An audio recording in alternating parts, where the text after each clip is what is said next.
เพพคอไตรสิกขางอสันติศึกษา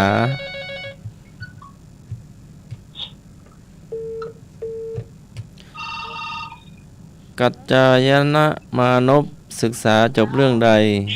เจ้าไหนพี่พรตอบขอไข่เจ้าไตรเทพเจ้าขอในร้องมาละเจ้าผู้ส่องกระตอบก็ขอไข่นะเจ้าขอไข่ก่อนมาเจ้าก็ขอไก่นึ่งเดี๋ยวบอกไม่ขอไข่หรอกข้อไหนขอไข่ขอไข่ไม่ได้พอเนี่ยก็ขอไข่อ่ะครับเจ้าขอไข่ครับขอไข่เต็มละจ้ะสวัสดีครับเจ้าเอาขอไข่กันหมดเนาะเจ้าขอควาย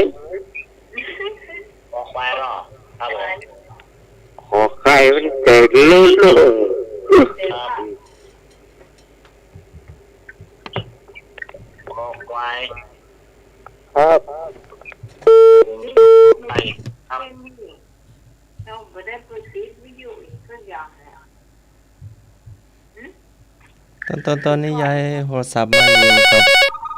โทรศัพท์สถานีเนาะไม่สถานีแต่กี้เป็นไม่เคลื่อนที่ตอนนี้เอาโทรศัพท์มาไว้กับไม่โทรศัพท์ให้ส่งฮัลโหลฮัลโหลเจ้าเจริญพรเจ้าท่านสมัครแม่เอาข้องงงูเจ้าเจ้าแม่สมศรีรุมวัดฝ่ายเห็นชวนกันฟังเด้อแม่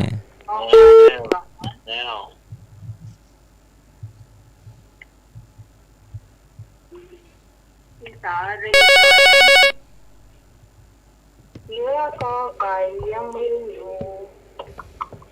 พี่กรณ์เอาข้าวกไก่เนาะจะได้เต็มเจ้าเจ้า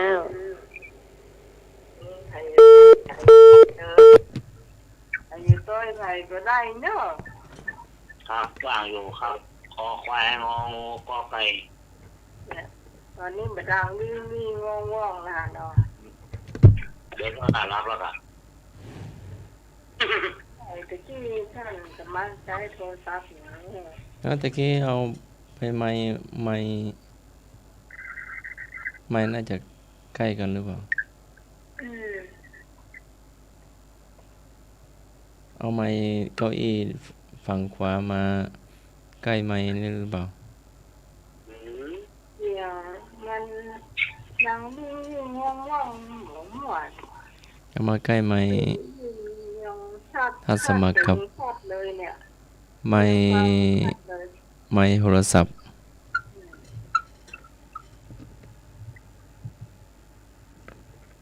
เนี่ยเดียวฟังออกว่าปีกว่าจะมีหนูปีแค่น้อยเดียวมันจะเป็นมันดังสุดเลยถ้ามันถึง5 เมตรกว่า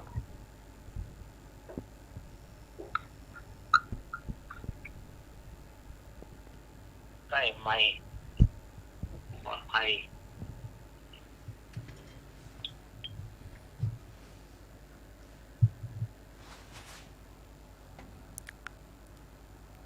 จะติดต่อพระอาจารย์นิพนธ์ก่อนเนอะต้องติดต่อพระอาจารย์นิพนธ์ติดต่อมาเองเนาะอาจารย์นิพนธ์ได้มีเขียนนี้ได้ติดต่อมาเลยเจ้าติดต่อมาเลยเนอะติดต่อมาเลยเพราะว่าถ้าโทรออกไปเนี่ยมันจะเสียงคนอื่นถ่ายมดเจ้าเนี่ยมดอ่ะอันนี้นิมนต์ครับ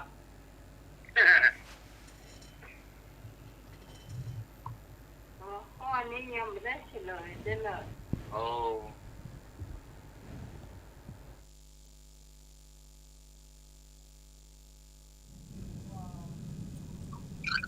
ก่อน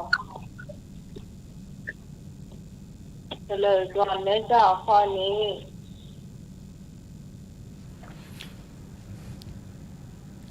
กัจจายมานพศึกษาจบเรื่องไตรเทพข้อขอไข่ หน่วยสอง นี่ หน่วยสองพี่กรณ์หนึ่ง พี่พรตัวไอ้หนุ่ยนี่ พี่กรณ์พี่พรขอไข่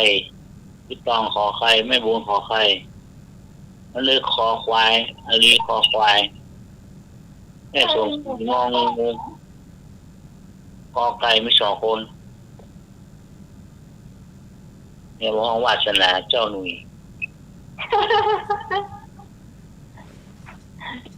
เดี๋ยวก่อนให้หนุ่ยแล้วข้อเหรอก อไก่อ่ะ นี่ ครับ อันไอ้หนุ่ยได้2 คะแนนพี่พรเรียนได้ หนึ่ง 1โอ้ไอ้ถูกกระจ้อยตาไรเท่ดาเจ้า ถ้าสมาคมบอกข้อไหนอ่ะ ไตรเทพข้อที่ถูก ขอไข่อ่ะ ขอไข่ข้อที่ถูก อาจารย์นิพนธ์มาแล้วเด้อ ขอไข่ ใช่เดี๋ยวพี่โลกงงด้วยอย่างนี้นะ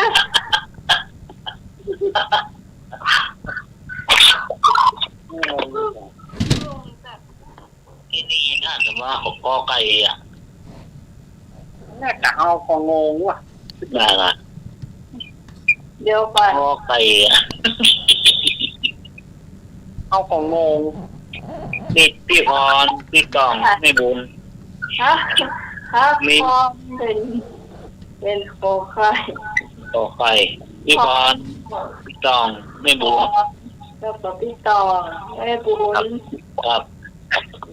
พี่พรได้2 คะแนนเจ้า เล่นเนละพี่เก่าละ ตองเจ้า ได้1เจ้าแม่บุญได้1เนอะ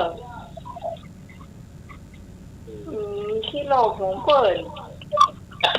ตอนนี้ก็ย้ายมาไม้ขวามือแล้วแต่ไปเบาวิทยุหน้าห้องส่ง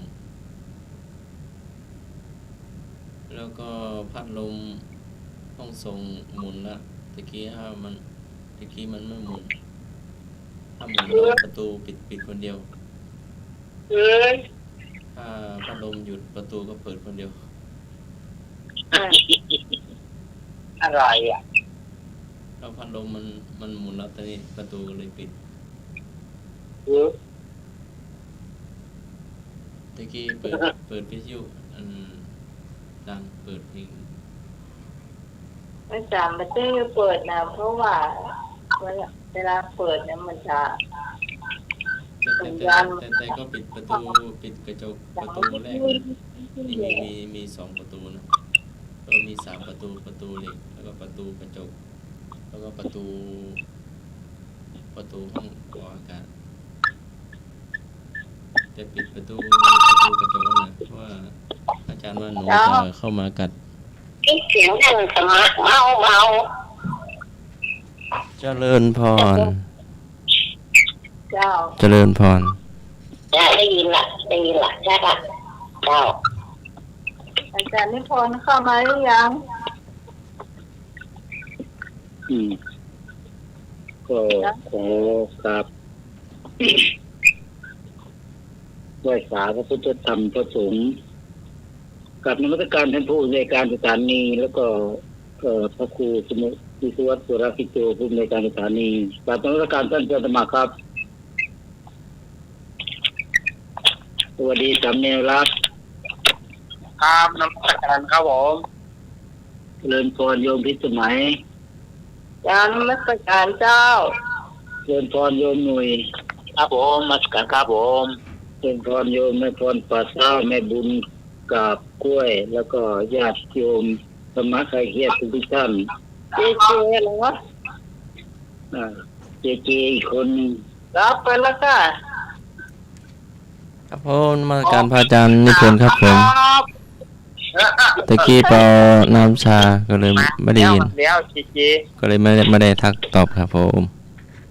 ข้อสองต่อเลยเนาะ นำต่อเลยเมื่อเจรับนะ ในพุทธประวัติ เรื่องตะการพอกินน้ำมาก็ชื่นจ่อยมาละ ตะกี้ขออภัยด้วยตะกี้เปล่าน้ำปานะ ในพุทธประวัติ มีสหาย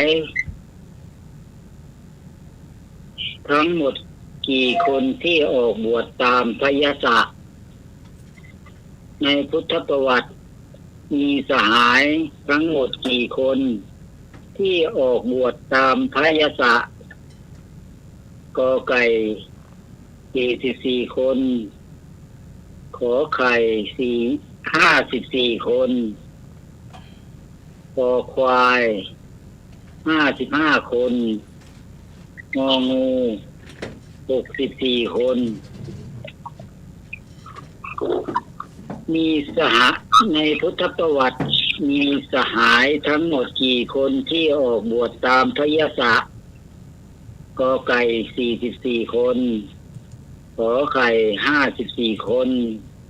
คอควาย55 คนงองู64 คน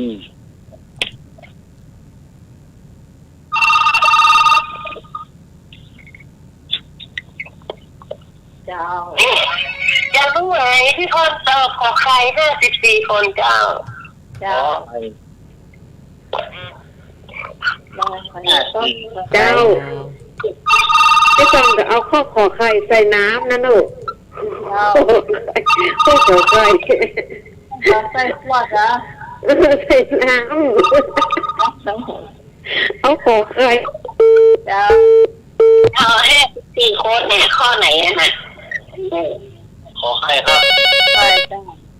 เจ้า แม่บุญ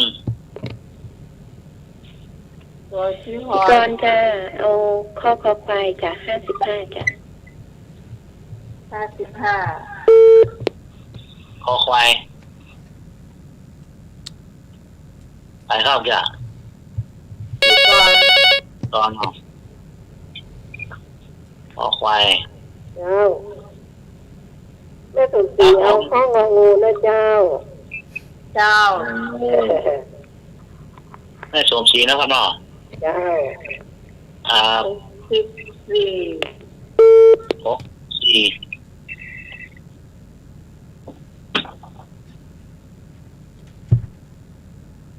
แล้วโฟที่โฟน่ะลุงนุ้ย 44 กอไก่ครับผม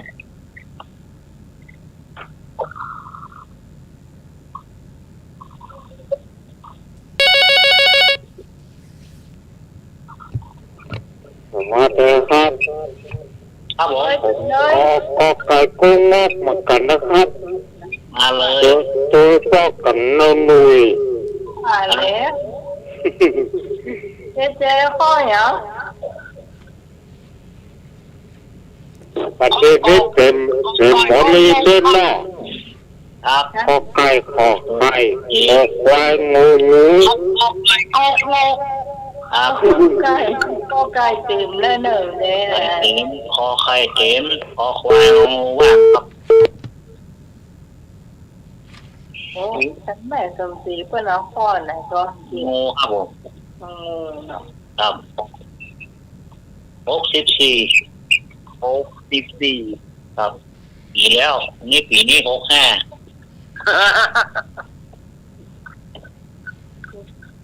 สีหมดไป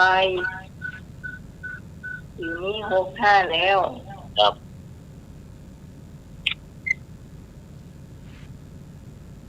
65ยังโควิดเนี่ยนักเหลือเก่า ครับ เพราะฉะนั้นเดี๋ยวก็ต้องไปวิตกกังวลมัน ครับอยู่กับมันเนาะเนาะ กลัวไม่หยัง ครับ ถ้าแม่ถึงห้องกะ กลัวนะเจ็บคอจามไม่ไหล มันบ่หันตัวนะ กินน้ำผึ้งมะนาวห่วง อุ้มหน่อย ครับ ใบกระท่อมที่ปลูกอยู่หลังบ้านก็เอามาชงน้ำร้อนกินได้ โอ้ครับ ใบกระท่อมอ่ะ ครับ นี่ ปั่น กระทบหลาน้อย ว่าจะทำอะไรจะคิดไปเด้อ ถวายพริกนะครับ ถวายพริกแก้โควิดบ่แก้อะไรนะครับ ในพุทธประวัติมีสหายทั้งหมดกี่คนที่ออกบวชตามพระยศะกอไก่44ขอไข่54คอควาย55งองู64 ครับ ในครั้งแรกนั้นพระยศะออกบวชแล้วเนาะก็มีแค่คนเดียว ทีนี้ก็มีเพื่อนอีก4คนที่ตามมาก็เป็น มีเพื่อน4คนนะครั้งแรก ครั้งที่2มีอีก50 คน ก็รวมเป็น54 คน ขอไข่เป็นคำตอบที่ถูกต้อง ครับผม พี่พรพี่ต่อแม่บุญ ครับ โอ้ถามใบเขาตลอดเลยเนาะถามใบเขานี่ ตัวไว้กับลูกแล้ววิธี ถ้าตอบได้นี่เร็วนะครับ แล้ววิธีตานป่วยอ่ะ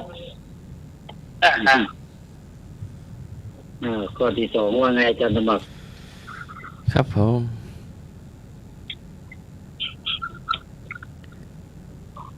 ราหุลกุมารประสูติในเมืองใด ราหุลกุมารประสูติในเมืองใด กกบิลพัสขอเทวทหะคอพาราณสี งอสาวัตถี คำตอบอ่านเนี่ย ราหุลกุมารประสูติในเมืองใด สาย อ่านไป จมสมัยหนึ่ง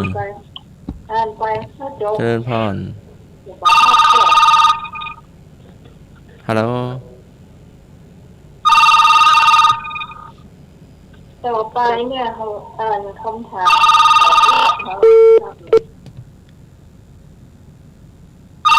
ราหุลกุมารประสูติในเมืองใด กกบิลพัสขอเทวทหะคอพาราณสี งอสาวัตถี เจ้า เจ้ารู้ไหมกอไก่กบิลพัสเจ้า ว่าก็ไก่ เจ้าพี่ฟองก็เอากอไก่เน้อ ไก่ เจ้า เจ้า เอาขอควายเน้อ ของใบเนาะ มาแตกเนาะ กบิลพัสอ่ะอยู่ข้อไหน จะได้ฟังดีบอกแล้ว พี่กรณ์จ้าพี่กรณ์เอาข้อควายกบิลพัสอยู่ข้อกอไก่จ้า ก็ไก่เนาะ เจ้า ก็ขอควายนะบินพัด บอกแล้วว่าฟังเรียนแล้วค่อยโทรมา เจ้าแม่สมศรีเอาข้ององู โอ้ เอ ครับ สี ผม งง เจ้า สี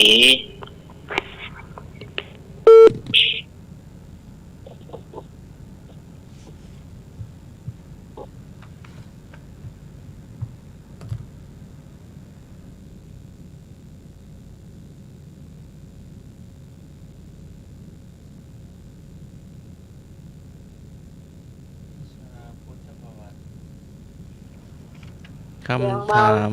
ข้อที่3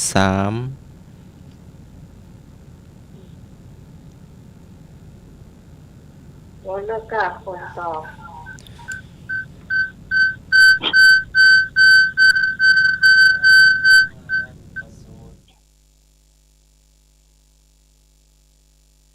ราหุลกุมารประสูติในเมืองกบิลพัสข้อกอไก่ ไก่ พี่พร ครับ พี่ตองพี่กรณ์กรอน ครับ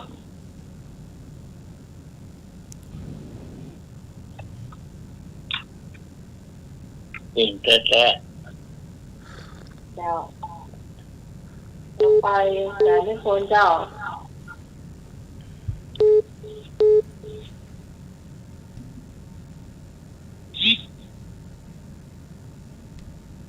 อาจารย์ไม่คน คำถามข้อที่สี่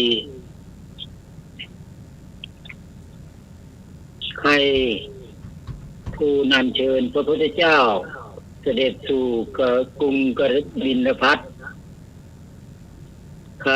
ทูลนำเชิญพระพุทธเจ้า เสด็จสู่กรุงกบิลพัสกอไก่พระอุบาลีขอไข่พระศิวลีคอควายพระกาลุทายีงองูพระปัจจาบดีโคตมีใครทูลเชิญพระพุทธเจ้า เสด็จสู่กบิลพัสขอไก่พระอุบาลีขอไข่พระศิวลีคอควายพระกาลุทายี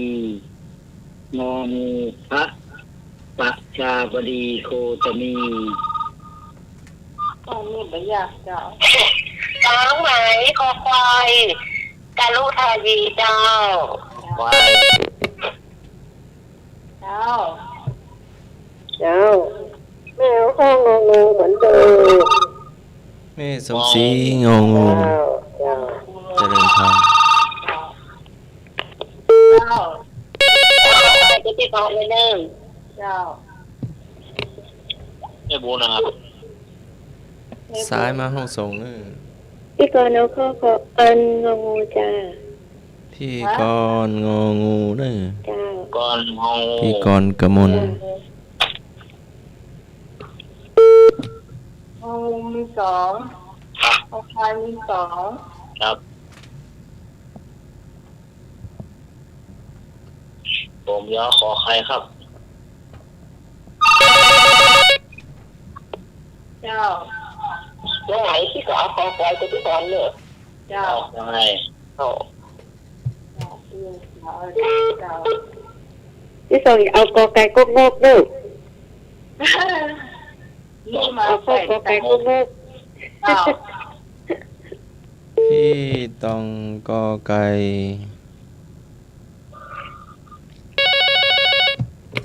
สายห้องส่งนี่ ขอเต้ครับข้อควายเต็มหรือยังครับ เดินเดินเข้า เต็มแล้วก็ครับ ครับ ครับอย่างนั้นเอาขอไข่ก็ได้ออก ได้จ้ะ รถมันติดมาดู โอ้น้ำใส่ในห้างอ่ะเนาะ โอ้ เอาไก่น้ำใส่ในห้างเนาะ ตัวเก้าว่าเอากอไก่ก็งกของตัวเก้าขนาดก็ช่วยนึก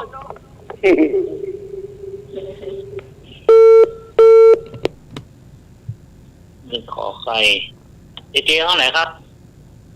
เอากอไก่ก็งกกอไก่ก็งกครับสองจอมะเจ้าจอมะแรง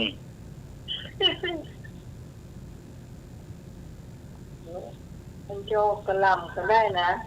ครับ ขึ้น พัก ขึ้น การ ชื่อ จะ โจใจเดียวโจใจเดียว จอจอใจเดียวเจงมอนหลายไปอะ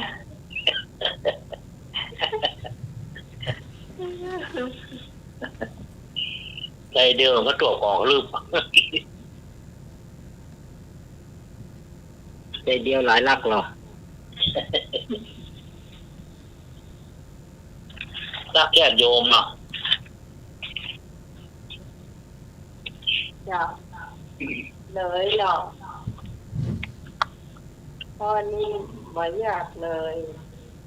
ใครไปทูลขอผมบอกมา ให้ทูลเชิญพระพุทธเจ้า เสด็จสู่กรุงกบิลพัสพระอุบาลีนี่ก็เป็นช่างคนระบบเนาะ พระศิวลีนี่ยังไม่แน่ใจเท่าไหร่พระกาลุทายีนี่เป็นสหชาติของพระพุทธเจ้าเห็นไหมส่วนงองูก็เป็นพระนานางของสมเด็จพระพุทธเจ้าแต่คนที่ไปทูลเชิญพระพุทธเจ้านั้นก็คือพระกาลุทายีก็จึงเป็นข้อควายเป็นคำตอบที่ถูกต้อง ครับ คอควายเขาว้องเจ้าชื่อ ค พ อ ร ควาย ชื่อพรแล้วก็ ครับผม พี่บุญแล้วก็พี่สารีเจ้า ครับ พระอุบลีนี่ไปเป็นคนทูลเชิญเหมือนกันแหละ แต่ว่าไปแล้วก็บวชไปแล้วก็หายแล้วก็หายก็หายทุกคนส่วนพระกาลุทายีไปพระกาลุทายีก็บวชเหมือนกันนะแต่ก่อนจะบวชจะขอ แต่ไปจะมีข้อแม้นี่ ขอคำสัญญาพระพุทธเจ้าว่าจะต้องกลับไปก็เลยช่วยบวชนิมนต์อาจารย์ธรรมครับ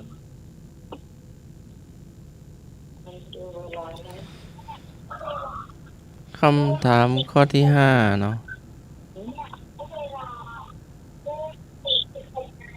พระมหาประชาบดีโคตมีเถรีเกี่ยวข้องกับพระพุทธเจ้าในฐานะใด พระมหาประชาบดีโคตมีเถรีเกี่ยวข้องกับพระพุทธเจ้าในฐานะใด ก็เป็นพระมารดา ขอเป็นพระนานางคอเป็นพระมาตุลางอเป็นพระกนิษฐา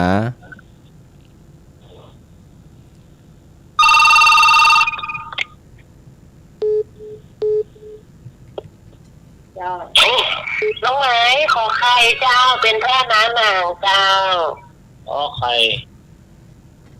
ครับผม ฮัลโหลที่สายส่ง ให้ขอใครนะเจ้า แม่สมศรี เจ้า ขอไข่พระนานาง เจ้าขอใครสิเลิศแม่ขอใครเจ้า ขอใคร เปลี่ยนคำถามเหรอ มันง่ายเกินอ่ะง่าย นั่งรถเนาะ วิกกี้ นั่ กั ง บบ นรถ4 ล้อรถออกแล้วเหรอ วิกกี้กับบอกแล้วข้อหนึ่งนะเมื่อกี้นี่ใครทูลเชิญพระพุทธเจ้าแต่คุณจะบินพระแต่บอกว่าพระบาลีเป็นอะไร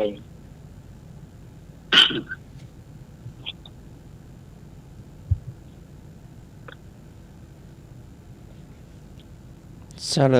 ยพระมหาประชาบดีโคตมีเถรีเกี่ยวข้องกับพระพุทธเจ้าในฐานะเป็นพระนานาง ข้อขอไข่ ครับ พี่พรกับแม่บุญเจ้า ตอน รวมใจ 3 รอบ มี สามคนไม่เลย สมศรี แม่เสริมศรีเจ้า ครับผมแม่สมศรีลุงวัดแม่บูนแม่บูน เจ้าข้อต่อไปเรียนสารนิพนธ์เจ้า พระอานนท์บรรลุโสดาบันเพราะได้ฟังธรรมมาจากใครพระอานนท์บรรลุโสดาบันเพราะได้ฟังธรรมะจากใครกอไก่พระสารีบุตรขอไข่พระมหากัสสปะคอควายพระบุญนะมันตานีงองูพระโมคคัลลานะ พระอานนท์บรรลุโสดาบันก็ได้ฟังธรรมะจากใครกอไก่พระสารีบุตรขอไข่พระมหากัสสปะคอควายพระบุญนะมันตานีงองูพระโมคคัลลานะ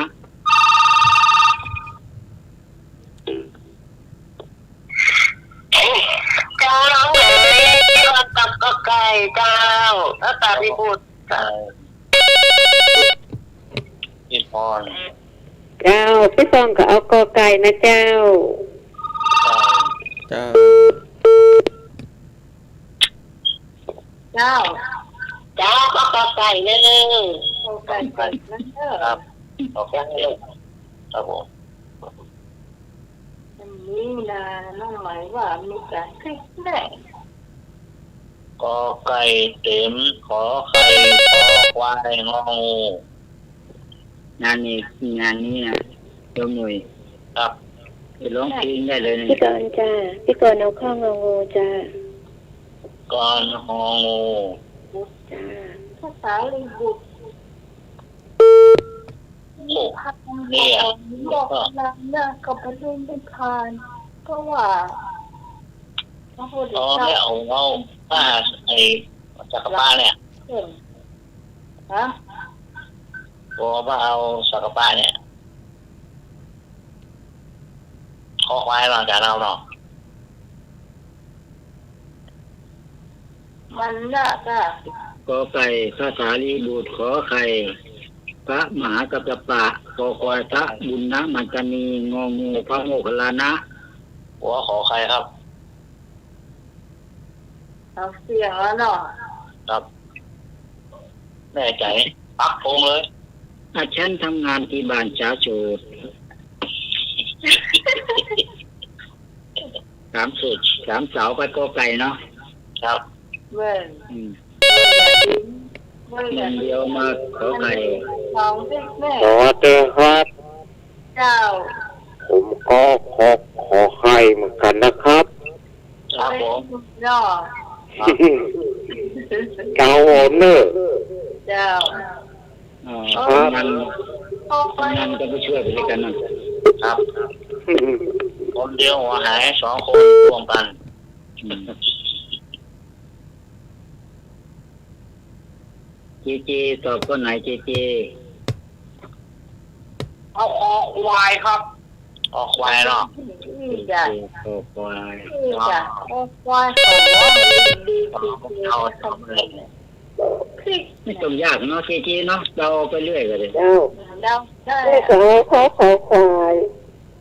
แม่สมศรี เจ้า ขอใคร ขอควายลูก เจ้า ขอควายครับขอควาย ชุมชนกมลไปจังไหนนี่ กองขบวนกองงองูครับผม อืมแต่ว่าครบทุกข้อแล้วเนาะ อันนะอย่างไรกอไก่ก็มองงูนี่ตัดออกได้เลยน้องว่าคนวันนี้จะทานก่อนพระพุทธเจ้าก่อนจะมีขอไข่ครับขอควายเนี่ยเอาตู้กันนะ ขอใครแน่นอน2 คะแนนโจทย์แล้ว นี่มันได้ เมื่อกี้ก็โยมหน่วยก็เห็นมองเครื่องบินอยู่นะเกือบเครื่องบินเกับตกตรงแม่นเนาะพอคำเฉลยออกมาไม่ถูกแล้วโยมหน่วยได้2 คะแนนแน่นอน ครับ เรื่องภายชายเคยรู้นะเตืดอย่า เฉลยเนาะ เดี๋ยวชายเคยรู้จ้ะของเมนก่อนเมนหน้าก่อน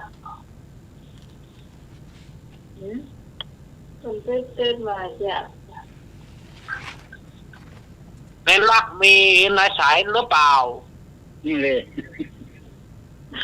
เห็นรักอยู่หรือเปล่า อืม เห็นรัก ว่าอยู่แน่ชายเพิ่งรู้นั่นแหละ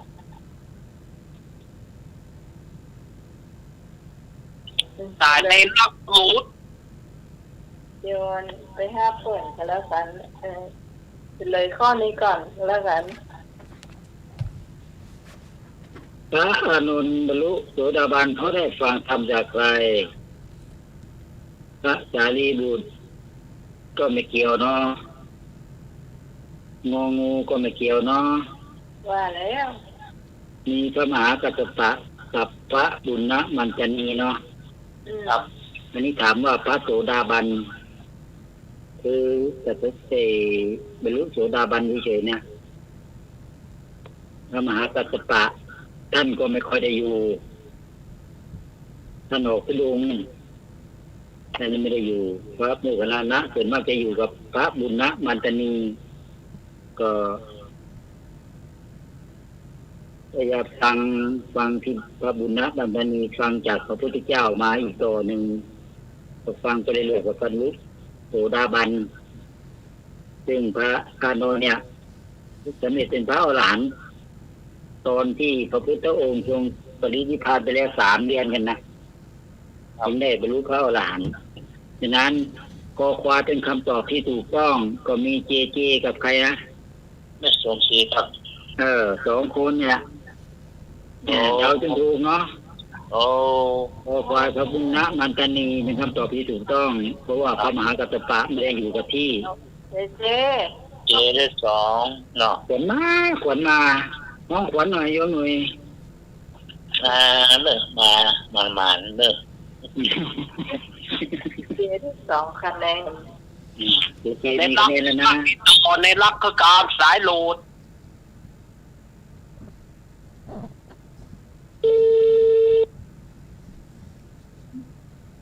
ครับได้เพื่อรูดไปได้ครับ จ้ะมั่วปุ๊บแล้วอีก ไว้พวกเตื้อ ข้อนี้เจถูกแม่ได้2 คะแนนอยู่นะ เจพูดของเรานี่นะ อ๋อ ถูกแล้ว 2เนาะ นั้นรักไหมยังอะไรแล้ว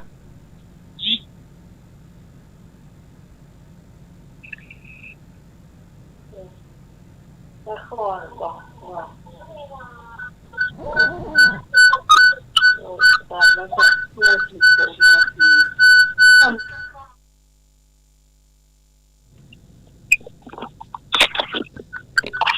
เรียนแม่ดูสิ ข้อสุดท้ายไหมสมัคร นะ เดี๋ยวถามเลยเนาะ จ้า ใครเป็นผู้ทูลอาราธนาพระพุทธเจ้าให้โปรดเวไนยสัตว์ใครเป็นผู้ทูลอาราธนาพระพุทธเจ้าให้โปรดเวไนยสัตว์กอไก่กบิลพรหมขอไข่มหาพรหมคอควายคติกาละพรหมงองูสหัมบดีพรหมใครเป็นผู้อาราธนาพระพุทธเจ้าให้โปรดเวไนยสัตว์กอไก่กบิลพรหมขอไข่ปกามหาพรหมคอควายคติกาละพรหมงองูสหัมบดีพรหม มาที่กติ แจ้งรู้ไหมที่พอตกฟองสวัสดีโสมเจ้า อ้าว โอ้ ถ้าเวลาได้จะตอบได้หมดแล้วอ๋อ ฮัลโหลแม่สมศรีก็เอางองูด้วย อ้าว เมื่อกี้แม่สมศรีได้คอควายไปเหรอ แม่เจ้า แล้วก็ลืม เราได้เราได้ เจ้า ตอนนี้มันก็ไม่แน่เนอะ เนี่ยสมศรีก็เนาะครับผม อาจจะร้องเพลง 2 ว่า 3 เต็มแล้วเนอะ โอ้ 3 เต็มละ เดี๋ยวอย่าไปร้องเพลงทำไมถึงทำกับฉันได้เด้อ ไม่ต้องเราจ้ะ พี่กรณ์เอาข้อขอไข่จ้า โอเค ขอใครเนาะก่อนขอใครเนาะ มีชมทางนั้นแหละเห็นว่า คนหนึ่งเอา เจ้า ที่ต้องเอากอไก่ไหมเจ้า การนอด เจ้า เจ้าโอเค หน่วยคอควายครับ เป็น หนูจะคอควาย ครับคอควายไม่ใช่คอคน สาธุธรรมาจารุกาทิปติ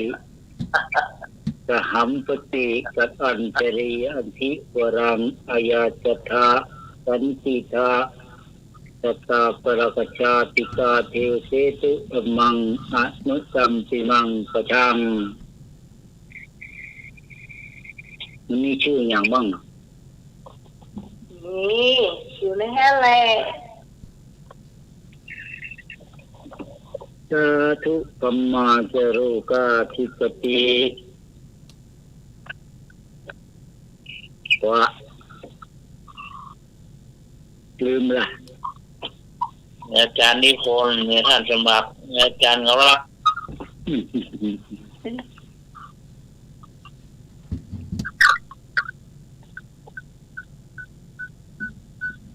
เลยปะ5 ถุงละ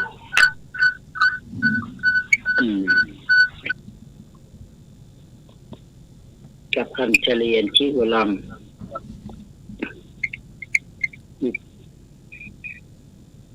ก็มาจโลกาธิปติ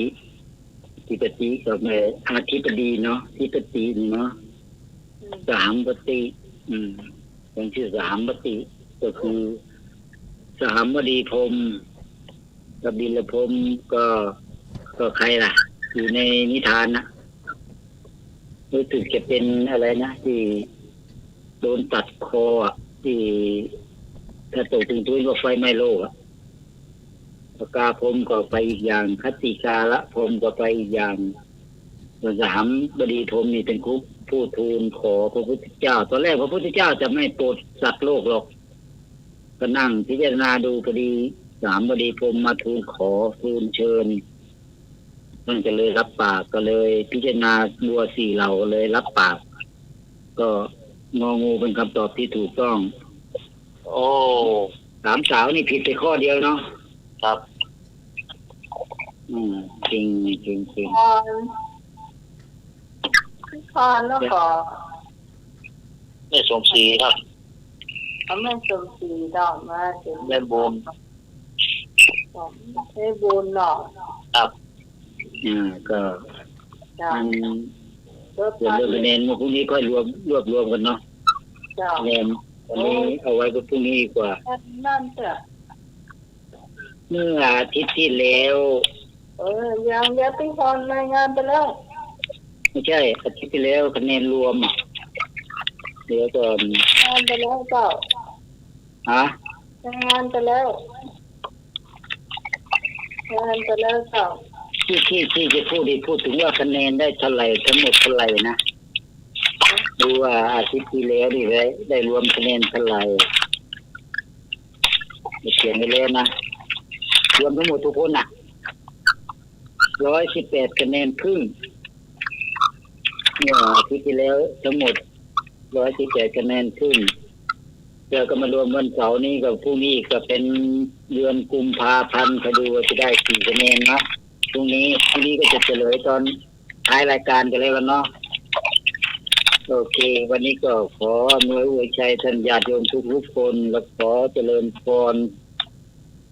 ธรรมะคลายเครียดกราบนมัสการท่านอาจารย์สมัครเจริญพรโยมพิสมัยสวัสดีสมณีนรักครับผม จะขออำลาพักผ่อนก่อนกราบนมัสการท่านผู้ในราชการสถานีด้วยนมัสการและขอเจริญพรสาธุอายุวโนสุขังพลัง ครับผม อาจารย์ผู้อำนวยการเลย พูดมันตัดเสียงจะแหบอยู่แล้วเนี่ยสงสัยโควิดจะไปกินยาก่อนเจริญพร โอมการนมัสการพระอาจารย์นิพนธ์ครับผม โอ้หัก32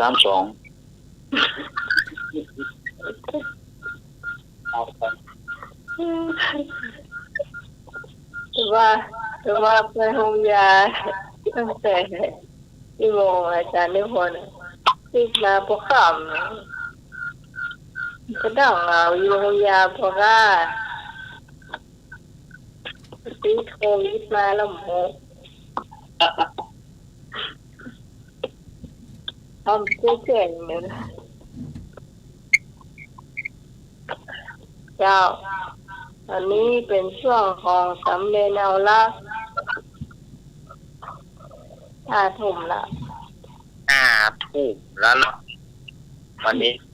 นึกว่ารับเลยนะ วันรายการยังมาได้มาได้บอกมาได้อย่างไปรับได้จะได้ ถ้าจะ ไวมันไวเขาบอกบ่ไวมันก็บ่ไวเนี่ย แต่ถ้าบ่ไหวก็จะต้องบอกไปก่อนกันเนาะมาถึงช่วงเล่านิทานเน้อสถาญาติโยมสาธุชนทั้งหลายก่อนที่จะเล่านิทาน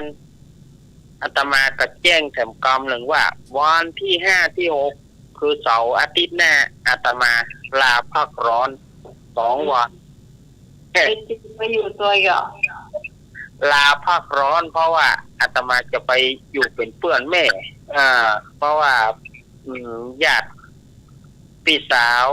พี่สะพ้ายน่ะพี่ชายไม่อยู่สักคน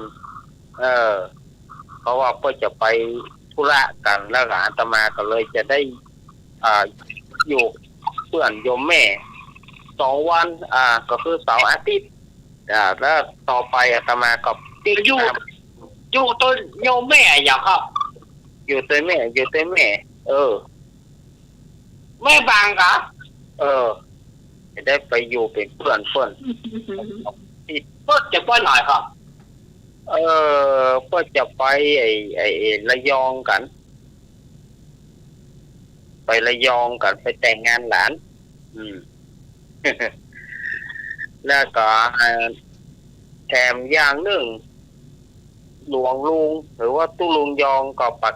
ฝากประกาศมาว่าวันที่เสาร์2เสาร์3เขาเพิ่นจะทำบุญอายุหลวงพ่อพระเดชพระคุณหลวงพ่อสุจิตานุรักษ์หรือว่าหลวงพ่อเกี้ยวเนาะวันที่เสาร์2เสาร์3วัดพระบาทอุดมน้ำบกอวายี่แก้วครับวันที่เสาร์2และเสาร์3เพิ่นจะวันที่เสาร์3นั่นจะเป็นวันทำบุญอายุพระมงคล69 ปีที่12เสาร์2เสาร์3นี่ก็เชิญชวนคณะสัตยาติโยมเนอะใกล้ไกลไปร่วมกองบุญกองกุศลแล้วก็วันที่1มีนาก็คือวันอังคารที่จะถึงนี้เปิ้นก็จะมีการสร้างขั้นบันไดขึ้นม่อนพระธาตุสี2 เมืองดอยนางเกี้ยวเปิ้นจะเริ่มกันวันที่1แล้วก็จะสร้างบันไดขึ้นแล้วก็จะแปลงแฮวจับตัวแม่จันทิพย์ก็นี่ขึ้นไปสบายแล้วเนอะบะตกแล้วเนอะ แม่จันทิพย์บะตกแล้วนะไปแปลงคันไดละก็น้อมเจริญพรคณะสัตยาติโยมร่วมกันในครั้งนี้แล้วก็จะมีงานปล่อยหลวงฉลองแล้วก็ยกชัดก็คือวันที่18-19 สาวมีนาเนอะ18-19 สาวมีนานี่ก็น้อมเจริญพรคณะสัตยาติโยมเอาไปร่วมกินร่วมทานแล้วก็กองบุญพระป่าธรรมยาตราอันนี้ก็อาตมางานกับแม่เพนสะพานบุญของอาตมาก็ได้ทำลายของเนอะได้ทำลายกองอยู่อาตมาจะรวบรวมแล้วก็จะได้ก็จะโอนไปเนาะเพราะว่ามันได้เท่าใดเดี๋ยวจะแจ้งทางโยมพี่ทำก่อนนึง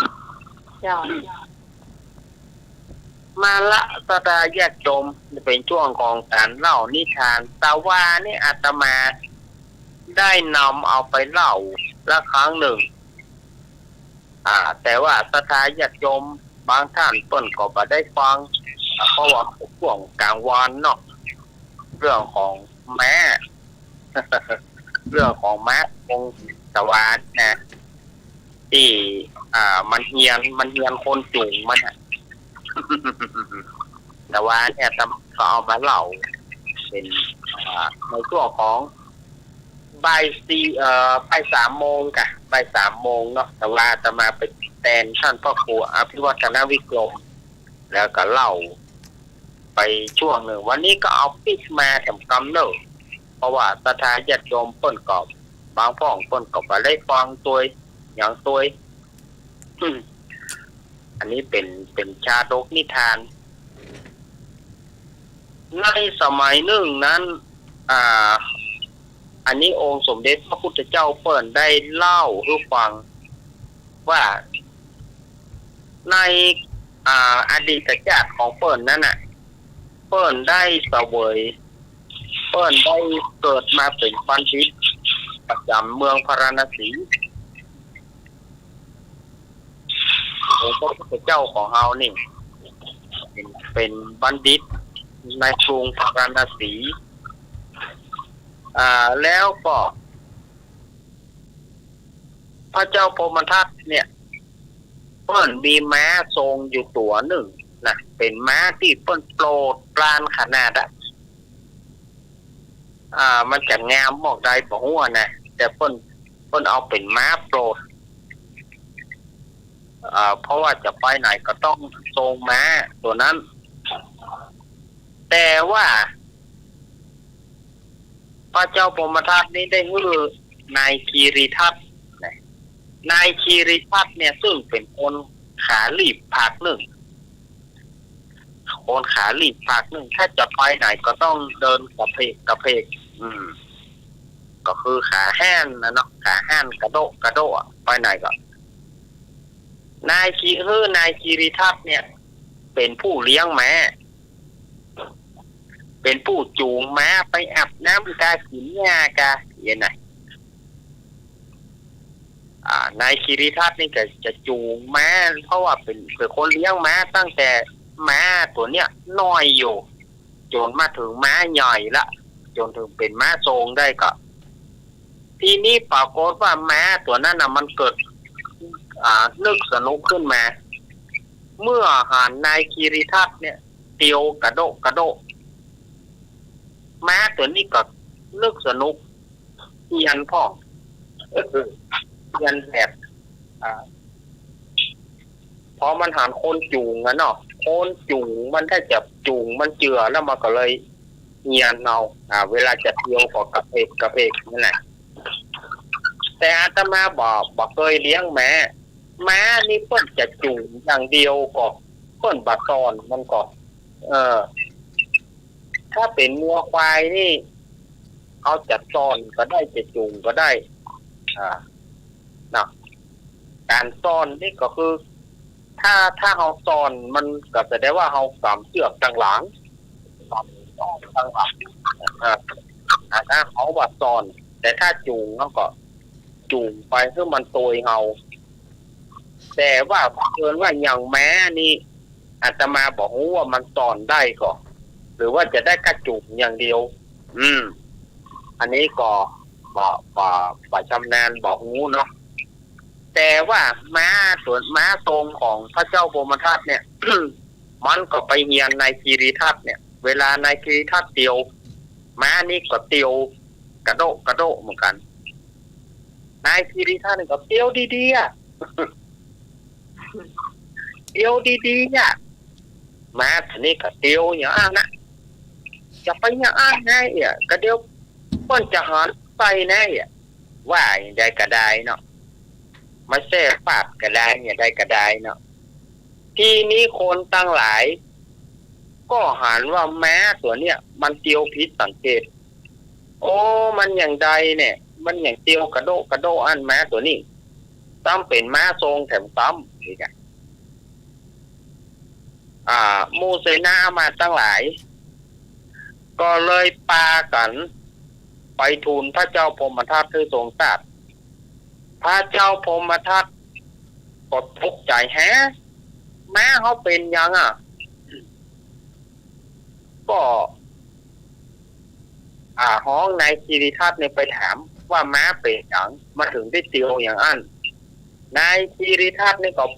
ข้าพระองค์บอกฮู้พระเจ้าค่ะเนี่ยว่ามันเป็นหยังอีกพระเจ้าพรหมทัตก็เลยไปทอดพระเนตรไปทอดพระเนตรก็หันว่าแม้เนี่ยเตียวผิดปกติก็คือมันเตียวกระโดดมันเป็นอะไรอย่างมันเจ็บขามันกะมันเจ็บกีบตีนมันกะนี่นะก็เลย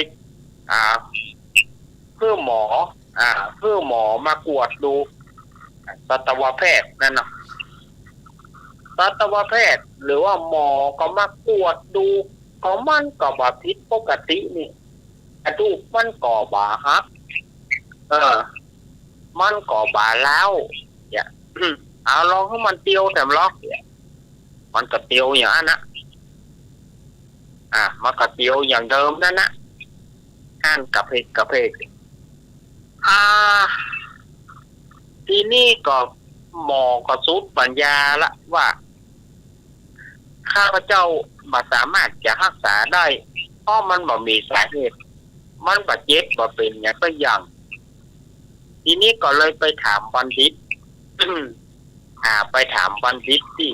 อยู่ในวังนั้นบัณฑิตโพธิสัตว์ก็กวดดูลักษณะดูลักษณะไล่ดูทุกอย่างของแม้นะมันก็บ่ผิดปกตินี่แน่แข้งขามันก็บ่หักมันก็บ่เดาะบ่ล้าวแต่เนี่ยอย่างมันเตียวอย่างอันก็เลยฮ้องคนเลี้ยงแม้เนี่ยคือนายคีริทัศน์เนี่ยมาถามแล้วก็ให้นายคีริทัศน์เนี่ยลองเตียวดูปรากฏว่านายคีริทัศน์ผู้เนี่ยก็เตียวแห่นกระโดดบัณฑิตโพธิสัตว์ก็เลยมันถึงบางอ้อแล้วนี่แสดงว่าม้าตัวเนี้ยมันเฮียนคนจูงมันรู้คนจูงมันอย่างใดมันก็เป็นอย่างอ้านนี้ลองเปลี่ยนลองเปลี่ยนคนเลี้ยงทำไมกว่ามันจะดีขึ้นไหมเขาก็เลยตดนายคีริทัศน์เนี่ยตดบ่ให้เลี้ยงแม้บ่ให้จูงแม้ตัวนั้นแล้วก็เอาคนที่แจ้งดีขาดีมาจูงแต่ประเมินแม้ตัวนี้มันก็หันว่าคนจูงมันเนี่ยเดินตามปกติมันก็เลยภายหลังมามันก็เลยเดินตามปกติของมันตามธรรมดาของมัน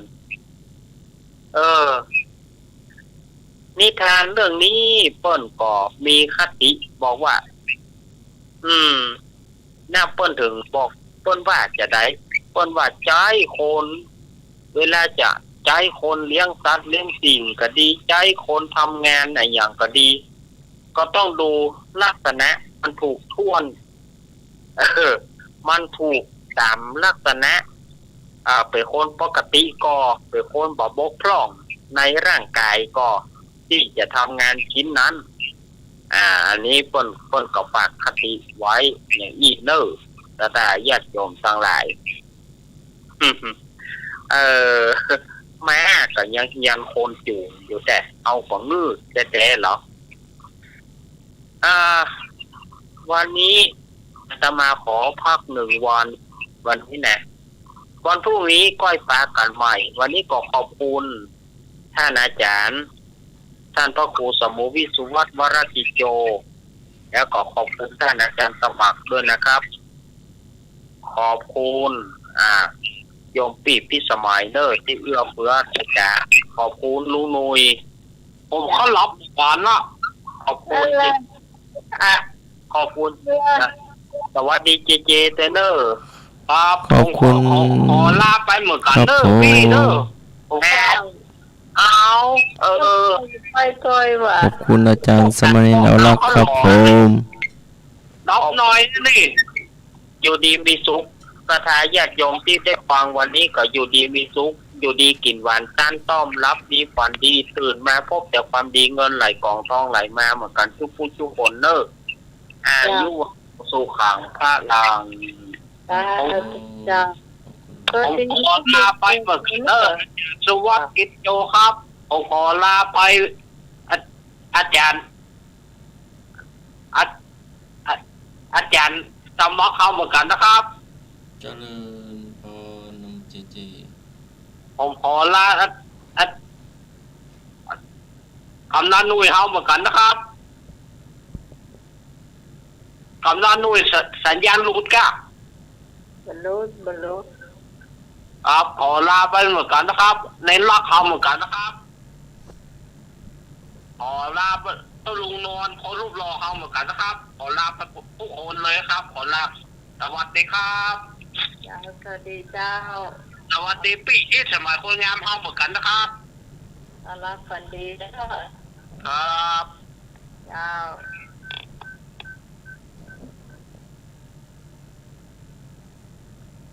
เวลาของลานะ5:21 นาทีวันนี้เจ้าเย็นละไปเป็นเกรงใจกันหน่อยนะพี่หนุ่ยมีไหนรู้จ้ะ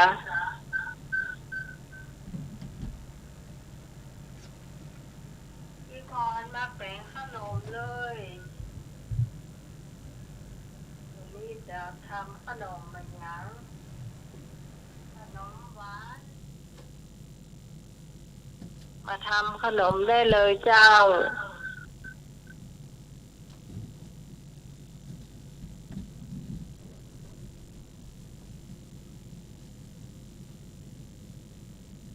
พี่พรมาเลยเจ้าขนมเจ้าแม่บุญก็ได้ทำขนมเนอะวันนี้วันเสาร์เวลามีอยู่น้อยหนึ่ง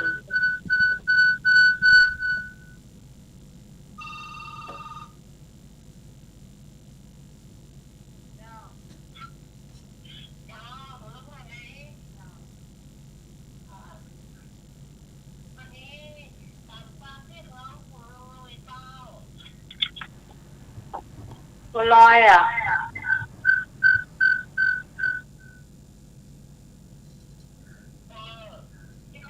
อันนี้จะ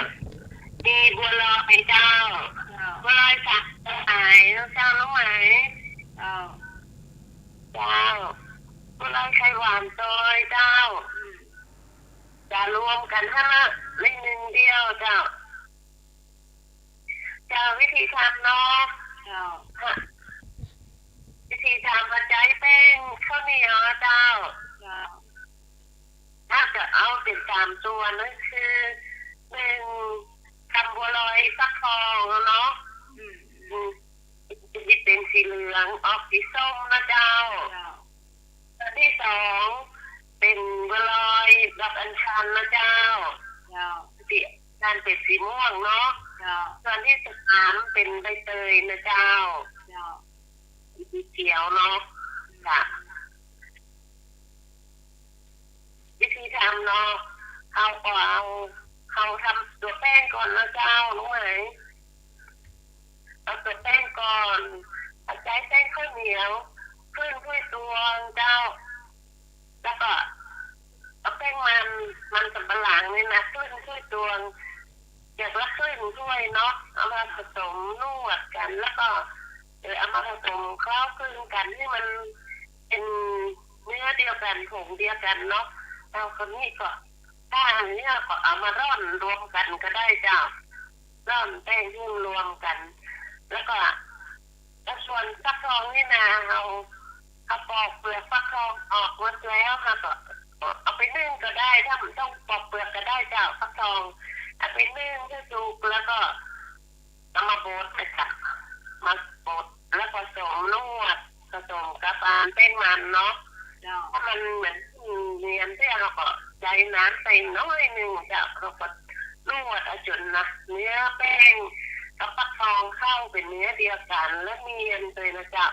เอาก็พักไว้เนาะส่วนของฟักทองนี่นะจ๊ะ ส่วนที่สอง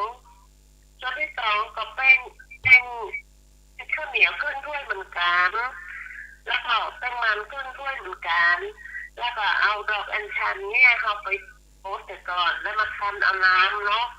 แล้วก็ผสมน้ำมะนาวได้หนึ่งเจ้าและที่มันเป็นสีม่วงออกเข้มๆเนาะจะเขาได้น้ำดอกอัญชันมาแล้วเขาก็เอาน้ำนั้นผสมแป้งมันกับแป้งข้าวเหนียวจะนุ่มจนได้เนียนแล้วก็พักส่วนไว้จากส่วนของดอกอัญชันไว้นะเจ้าและส่วนของใบเตยเขาก็เอาใบเตยมาหั่นเนาะหั่นแล้วโขลกตำโขลกที่มันละเอียดแล้วก็คั้นเอาแต่น้ำมันเนาะขึ้นถ้วยนะจ๊ะแล้วก็เอาแป้งข้าวเหนียวขึ้นถ้วยแป้งมันขึ้นถ้วยผสมกับนวดด้วยกันเป็นเนื้อเดียวกันนะจ๊ะเอาน้ำใบเตยนี่นวดไปมันจะเป็นสีเขียวอ่อนๆนะจ๊ะนวดเอาจนเนียนนะเจ้าแล้วก็พักไว้นะเจ้าแล้วเดี๋ยวส่วนน้ำกะทินะเจ้าเอาอาหารเอาคั้นเอาใจหมูปลาขูดก็ได้ใจหมูปลากระป๋องก็ได้จ้ะกระป๋องเนาะถ้าเอาใจหมูปลาที่เอาขูดเอาคั้นเอาน้ำกะทิเขาก็แยกหัวแยกหางออกจากอาหารกะทิตั้งไฟนะจ๊ะใส่น้ำตาลประมาณ12.3 ถ้วยจะ12.4 ถ้วยก็ได้จ้ะต้องเอาลากมาจางเอาไหมเอาวอดคอเอาว่ามีรสหวานเนาะแล้วก็เขาจะเอาจะเน้นทางมันเนาะที่มันกะทิจ้าเอาอาหารกะทิสร้างไปแล้วผสมน้ำตาลทราย12.4 ถ้วยผสมลงไปแล้วก็ให้มันหอมแล้วก็เอาใบเตยเนี่ยมัดลงไปเคี่ยวกับน้ำตาลกับหางกะทินะเจ้าแล้ววิธีการเขาจะเอาบัวลอยก็เขาก็พอน้ำมันเดือดน้ำหางกะทิกับน้ำตาลที่เขาเคี่ยวกันเป็นเนื้อเดียวกันมันเดือดเขาก็ปั้นเลยเจ้าปั้นพอเป็นลูกเป็นคำนะเนาะเอาบัวลอยส่วนของเขาฟักทองเนาะลงไปปั้นที่มันเป็นก้อนกลมๆน้อยๆก็แล้วแต่เราจะเอามะหัวให้มือน้อยๆนึงจะได้จับมันน้อยๆเนาะเอาปั้นลงไปถ้ามันสุกมันก็จะลอยขึ้นมาเขาปั้นจนหมดแป้งเลยเป็นฟักทองหรือดอกอัญชันแล้วก็ที่เขาผสมน้ำใบเตยนะปั้นลงไปให้หมดเลยทุกอย่างมันจะถ้ามันสุกแป้งสุกแล้วมันจะลอยตัวขึ้นมาเนาะแล้วสูตรที่เขาผสมแป้งมันนี่มันจะใสจะนิ่มจะใสแล้วนิ่มแล้วก็พอมันเดือดแล้วเข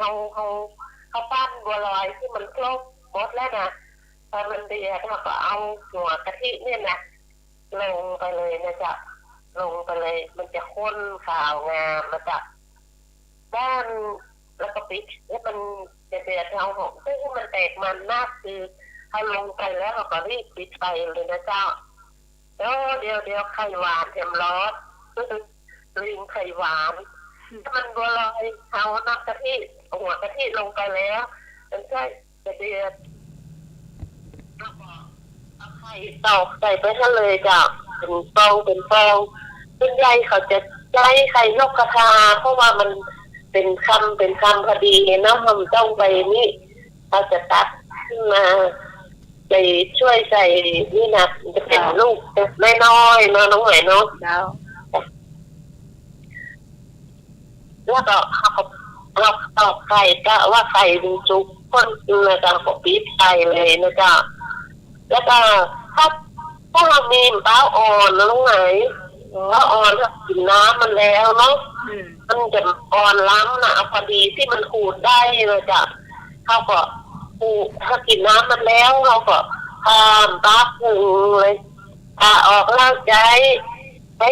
อย่างปะท้องอย่างงอกาอย่างน่ะโค้งๆน่ะ เจ้า พูดเป็นเส้นนะจ๊ะเอาลงไปในบัวลอยเลยจะอันนี้จะซับลำนะจ๊ะ เจ้า จ้ะ ว่า ลอยให้ เขาหญิงจะไปแกนบ่เปล่า หรือว่าถ้าหลายแกนกะถูกล่อไป2 แกนพอไปแกนล่อไปแกนหินเพิ่ม4 แกน ตัดตามน้ำหอมสักลำรู้ไหมจ้ะ ใช่กะว่าน้ำหอมละแกนตึมมันใหญ่เด้อ จ้ะ คนไหนต้องกินแล้วแกน จ้ะ น้อยกับบ่อิ่มเนี่ย ไหมจ้ะต้องการเท้าใจบัวลอยนี่สักลำจ้ะจะบุญจะไม่เห็นห้องจ้ะ เดี๋ยวก่อนพี่พร จ้ะ เขาว่าอันนี้นะอินโดวันคำว่าพระราดอนสเกตา ว่า เดินน้ำลายบึกๆกันเลยเดินเลย ต้องของจักเลย เขาเจ้าว่าเขาแข่งนะ ข้าคุณตายแล้วจะมาทำอาหารกันอีกเหรอ เจ้าว่าเขาแก่เขาทำขนมเนาะสูตรขนมสูตรไทยสูตรมันเนื้อเนาะทำจ่างก็ เจ้า ใส่ทำจ่างก็มาเลย เจ้า อ๋อ ไม่ได้ก็ได้แล้วจ้ะ เจ้าได้จ้า เนาะ เจ้า ขนมได้นะเจ้า เจ้า เจ้าสุขดีเจ้า เจ้าขอบคุณพี่พรเจ้าแต่จะได้ที่ทำเป็นเจ้าขนมเห็นไหมเจ้า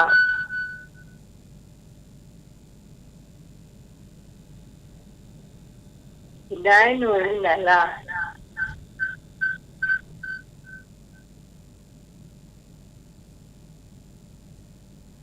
หนูรู้เหรอ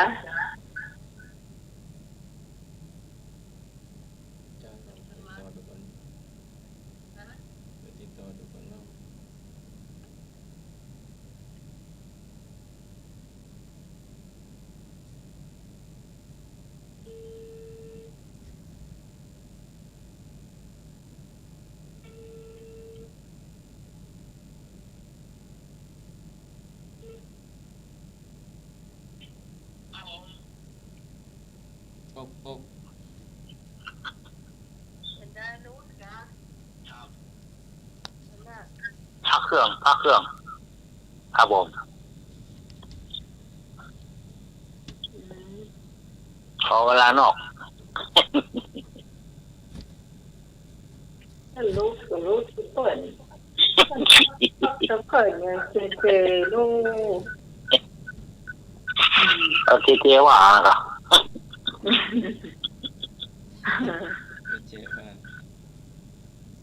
ทีเจว่าแล้วว่าใครคุยหน้าหมอโลก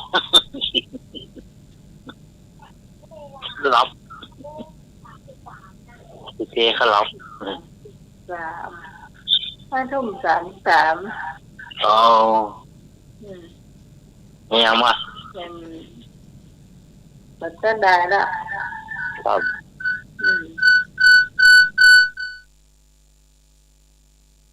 ก็ตอนนี้เราจะถามอันนี้อ้อนวันดีจ้ะไอ้เนื้อปลาเนื้อไอ้เนื้อเนอะ อย่างอ้อยอ่ะ ไอ้อ้อนเนื้อนะ อ๋อ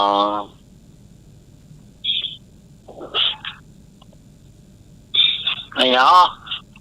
แต่ว่ายังไม่กล้วยนัก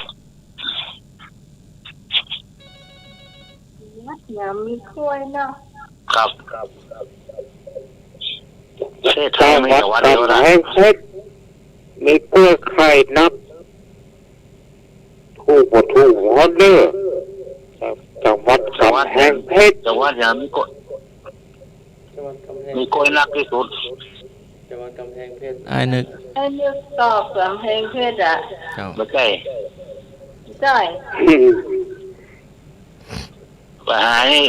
ย่อนี่มันเลยสร้างหมอนในห้องอยู่มองเลย จังหวัดวานอน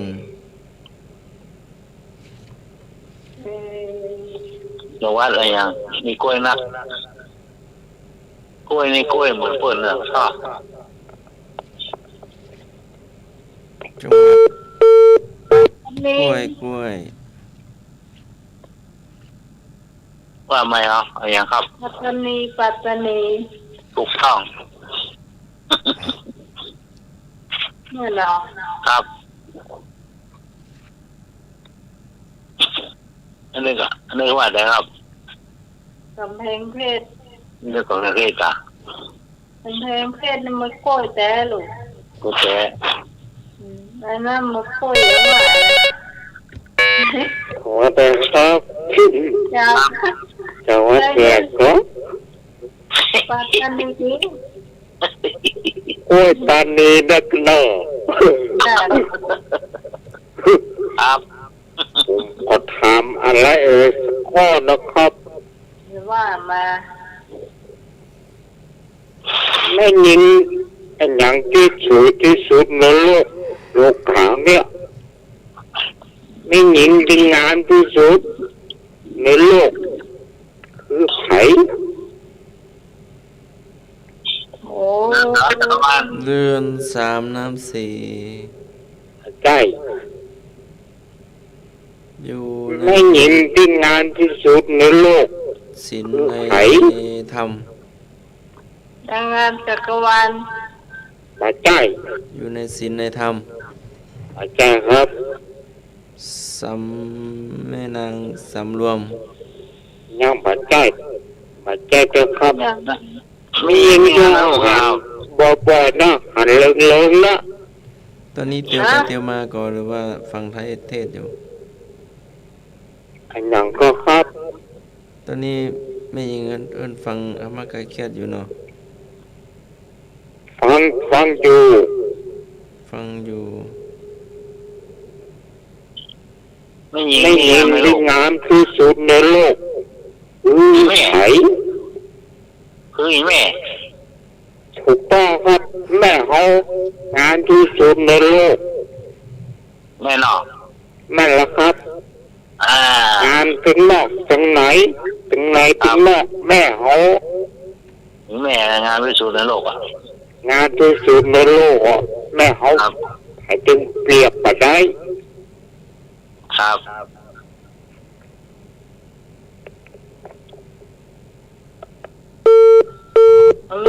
เดียวกัน จิกปิกเท่าน้ำนองย่ำบ่อทองก็ห้าน ขี้ไก่ ถูกต้อง กับตีอยู่จะยักตีอยู่เนี่ยกับจุด เหนียวว่ะมันถูกสักที นะ ว่ากับตีอยู่ได้กับจะอยู่ยากก่ะ อ๋อ ก็ ครับ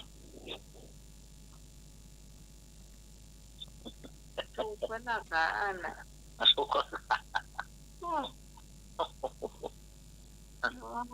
จำเพียนได้เนอะไอ้เนอะเอาไปเป็นลูกศิษย์เนอะสอนเฮียดี เชื่อไม่แช่ไปโล ๆแต่เจ้า ตัวมาฟาดตัวมาฟาดอ่ะ เสียเงียนก็ทาเป่าลมอมอย่างไรลูกอมอยู่ห้าเนาะว่าอย่างไรอย่างไร แกล่ะคงไม่รู้อยู่ อย่างเป็น ต้องลืมว่ะ ลูกเรียนว่าโอ้อันนั้นยี่สอตัวนั้นมันฝังเกลือลูกมันคนละอย่างไงเนาะ มันโอ้ยมาเรื่อยๆเอาอ่ะ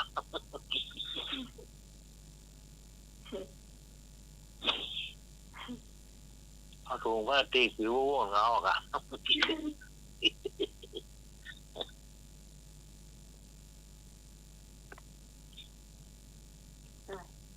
มาว่าไป วันที่20ก็ตุลุงหนุ่มศรัทธาก็สามเณรก็จะไปที่วัด ไปปล่อยหลวงที่วัดวัดพระธาตุโดยนางแก้วเนาะพระธาตุสีสองเมืองเนาะเจ้าในวันที่20ฮะ มันบ่ถ่ายทอดสดต้องที่17อ่ะ น่าจะไปไม่รู้พระอาจารย์เนาะตุลุงหนุ่มกับสามเณรนัดเนาะน่าจะไปต้นงานแล้วก็เรามีหลายวันเนาะอย่างที่อาจารย์สามเณรเอารักษ์ประกาศตั้งแต่วันที่1ไปเนาะใจฮะนักฝันทำคำไร ก็ แล้วคนมีคน48 19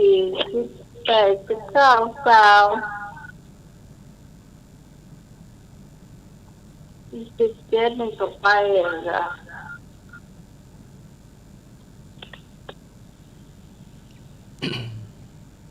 เราก็จะไปวันที่20เนาะ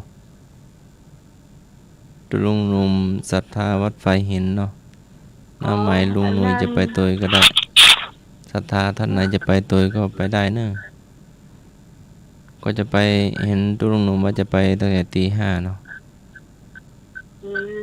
อาจารย์พระครูสมุวิวัฒน์ก็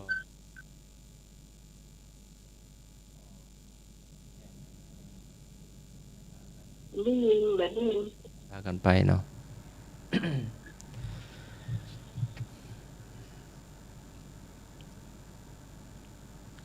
ก็จะไปร่วมกันเนาะวันที่20มีนาคมเนาะคณะศรัทธาวัดไฟหินก็ดีฮัลโหลเจริญพรได้เนอะ ขอถามนะสักน้อยนะครับจุดสักน้อยนะครับ ได้เลย ขึ้นต้นเนื้อคอผานลงท้ายด้วยนอนหนูคือหยังขึ้นต้นเนื้อคอผานลงท้ายด้วยนอนหนูจุด พอพานนอนหนู ครับขึ้นต้นเนื้อคอผานลงท้ายด้วยนอนหนู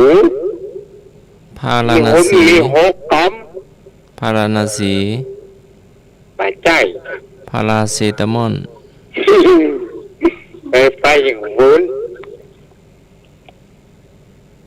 มันจะเกี่ยวกับพระพุทธเจ้าคนเนี้ย พระพุทธองค์ สมาธิเรียนของสูง พระพุทธองค์ จำบัดใจเถอะครับ พระพุทธสาวก บัดใจมันมี6 กรัม พุทธบิดา บัดใจ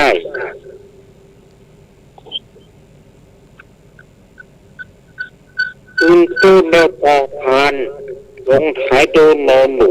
พุทโธธัมโม ยุรี ใจยิงมันมี6 กรัมตอน6 กรัม ฟังนะครับ พ พ ระ อพานให้แห่งครับ พระน้ พ อ อย พานแล้วก็นอนหนู พระน้อย ทางสารนังคฉามิ ในใจยิง เป็นพระพุทธเจ้าหรือว่าเป็นพระสาวกหรือว่าเป็น พระพุทธเจ้านักก็ครับ พระพุทธเจ้า ที่คนไทย90%นับถือ พระพุทธโคดม ไปใจยิงคนไทยเขาเนี้ย90%นับถือ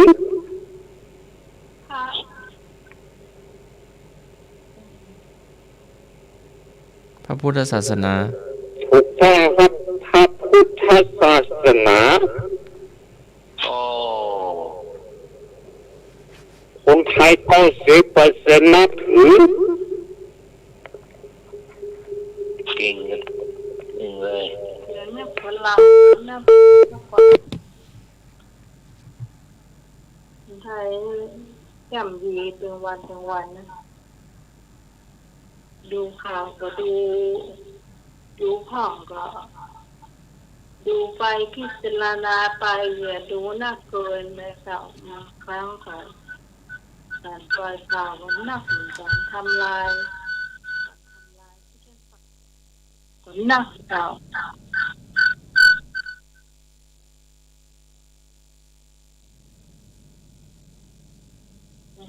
ข้อต่อไป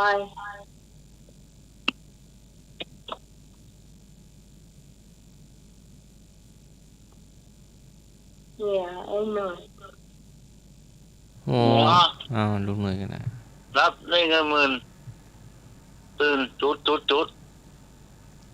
ยืนได้เงินล้านทุน โอ้โหชอบผู้ขนาดหรอ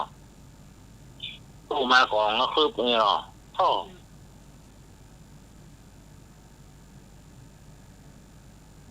ใช้เงี้ยไก่ในงานละเนาะ มีที่ไหนจ้าเนาะนอกจากฝันดีแล้วก็ซื้อเหล็กหวยเนาะถูกรางวัลที่หนึ่งเลยจ้า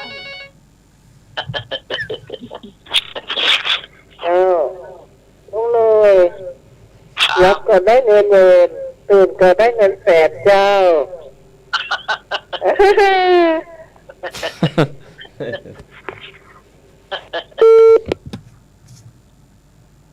ยอดจริงก็แท้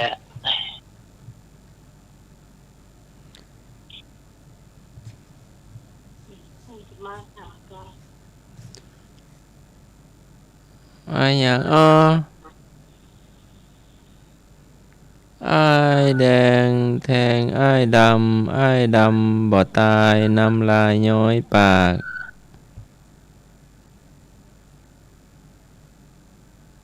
เป็นไม้นะ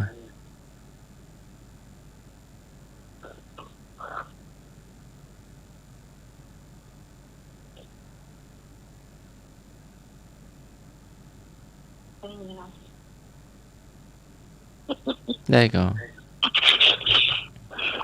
ท่านรักว่าไงครับ อ้ายแดงอ้ายแทงอ้ายดำบ่ตาย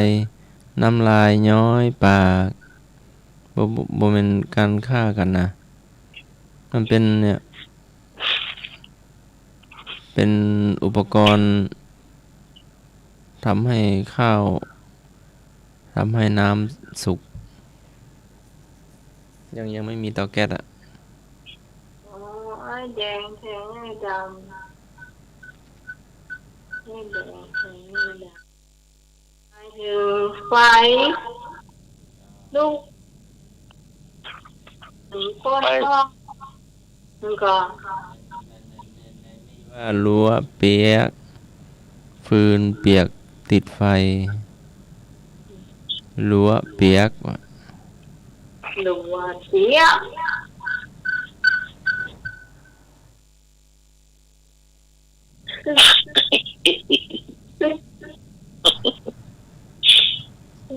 เนาะเดี๋ยวละ มาอยู่เชียงใหม่เป็นโอ้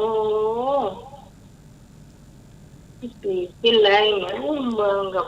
จ่าจะเด็ด ใช่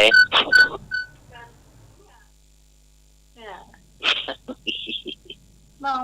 หมอปี46เลยดู เนาะ เดือนนี้ปีละ 65ไอ้อ๋อใส่หมวกแดงโลดแล้วกับแปลงไปออกประมาท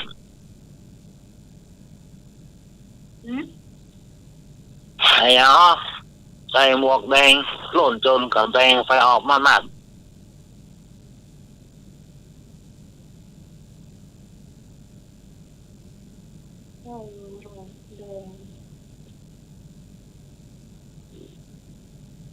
คนลัดกำแพง ครับใส่หมวกแดงโลนรัดโลนจนกับแปลงหัวไฟออกมามัด ค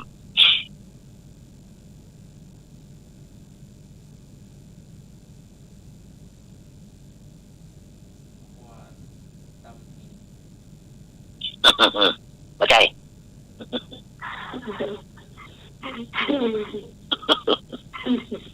บ่ใจบ่ใจบ่ใจ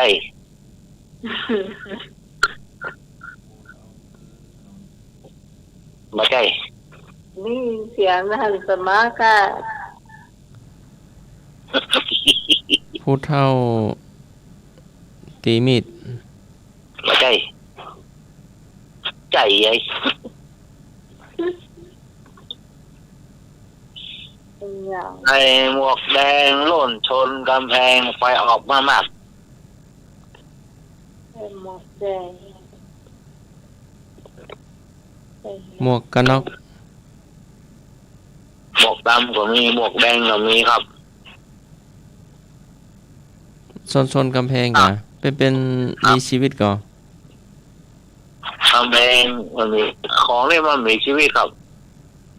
มันล่นไปได้จะไดหรือว่ามันกินถ่านหรือว่ากินไฟฟ้า เคยหมวกแดงโล่นจนกับแปลงไฟออกมามากเนี่ยตั้งแล้วบอกเฉลยไม่ขีดไฟ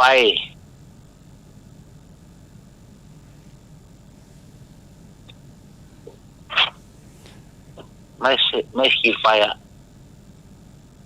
มันชนกำแพงแล้วเนาะชน ไม่ขีดพ ไม่ ญา ขีด นาค ไฟ กัน ไป เหรอ ชี้แล้ว ไม่ขีดกาพญานาคกันเหรอ ครับ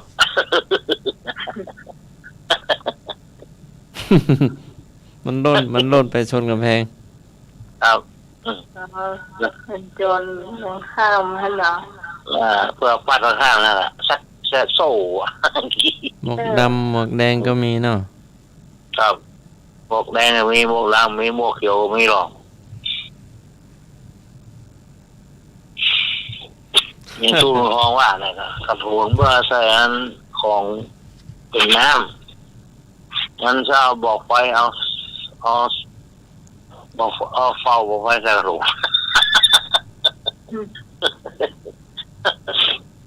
คนปอกกาแฟสูบบุหรี่โจกทางทุกเจ้ามี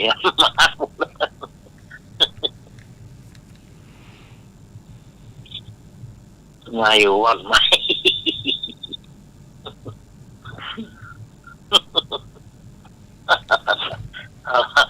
เอาพอผ้าไปลูกเวยเนาะ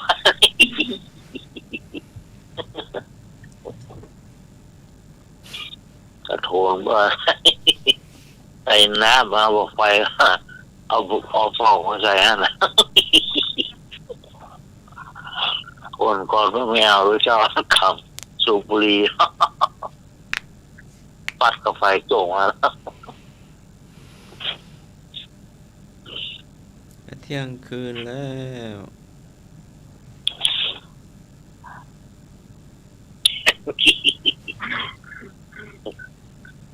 เขาบอกก่อนจะลา วันนี้ก็สอบบาลีนะสอบบาลีที่วัดพระสิงห์ คนโอ้โหจบเลยเพราะได้ท่อนหนึ่งก็ดีแล้วจ้าเหอะ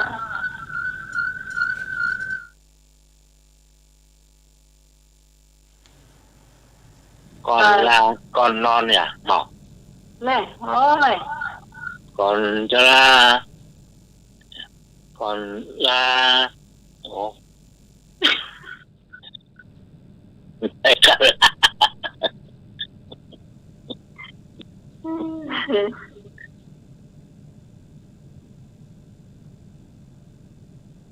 ที่มันบ่มีดนตรีเนี่ยมันจะง่ายที่สุดหัว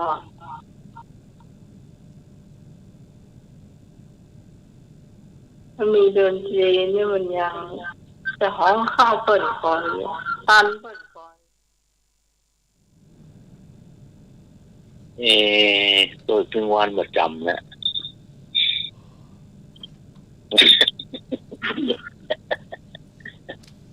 ก่อน ป้านั่งเป็น8 ปีอะ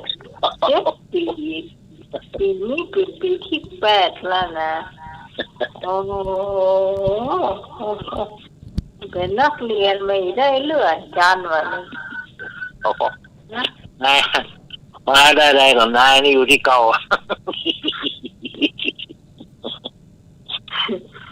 มาได้ใหญ่ให้เก่งโตคูเลยเนาะ นิวจันไหนตั้งงองู อ้ององูจอกว่ะ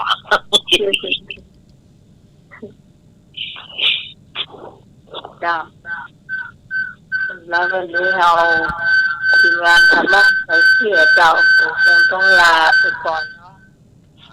ไม่อยู่เจ้าเนาะ ครับผมครับไว้สาอาจารย์ครูสมุทรวิศวะนะครับเมตตาเวลาครับผมไว้สาอาจารย์สมัครครับผมไว้สาอาจารย์พิพลครับผมมาดอนสเก็ตอับการอาจารย์นะครับผมมาแล้วครับผมสุริวิสมัยครับ เจ้า ธรรมะขาเกียรติทุกท่านนะครับครับเวลาก็เว้ยนะครับเนาะครับพี่ฝันนี้นะครับครับผมสวัสดีครับ เจ้าไปทางสมาเจ้า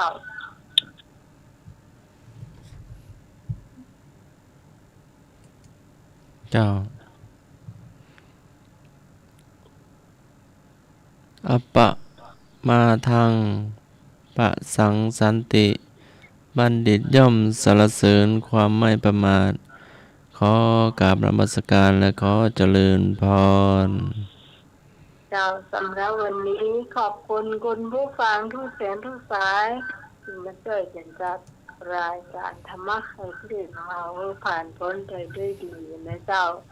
เขาจะมาพบกันใหม่ในคืนพรุ่งนี้ตั้งแต่3 ทุ่มถึงเที่ยงคืนนะเจ้าสำหรับวันนี้ต้องลาคุณผู้ฟังไปเพียงเท่านี้ก่อนพระเจ้าพิสมัยสุริโอดรเจ้าขอบคุณท่านอาจารย์พระครูสมุทรวิศวะวริจิโตผู้อำนวยการสถานีที่เมตตารายการนี้มาโดยตลอดนะเจ้าสำหรับวันนี้ขอบคุณและสวัสดีเจ้า